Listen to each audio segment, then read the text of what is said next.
Taxpayers will foot the bill to fix Victoria's cladding crisis, with the Andrews government today announcing a $600 million fund to repair residential buildings deemed at serious risk.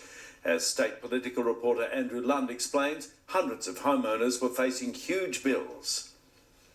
After months of stress and worry, relief for homeowners caught up in the cladding crisis. We were beginning to give up hope, so we are absolutely delighted. Retirees Kevin and Jenny Opie faced a bill for $92,000 to remove flammable cladding from their South Yarra building, but the Andrews government today intervened. Community safety has got to come first. The government's unveiled a $600 million fund to remove cladding from hundreds of high-risk buildings. This has been obviously quite a challenging situation to address. The government has at last agreed with the opposition that public money needed to be spent on this. More than 2,220 Victorian buildings have been inspected, with 1,069 found to have combustible cladding.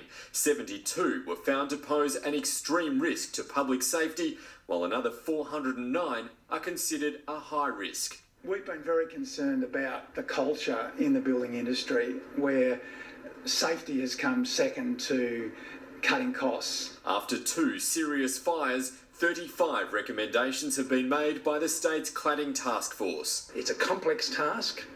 It's also going to be an expensive task, and it's going to be time consuming. A new standalone agency, Cladding Safety Victoria, has been established to oversee the work. To not only guide the rectification work, but to also be a one-stop shop for those who are impacted by this. $300 million for the cladding removal fund will be put forward by the state government, while the Commonwealth is being asked to contribute the rest. But if that's not forthcoming, the money will be raised by increasing the building permit levy. Well, the state shouldn't burden shift what is their responsibility. The safety of buildings is a state responsibility. And Andrew joins me now in the studio. Andrew, how long will this take? Well, Pete, authorities are saying it could take up to 5 years to remove all of the cladding from all of those high-risk buildings.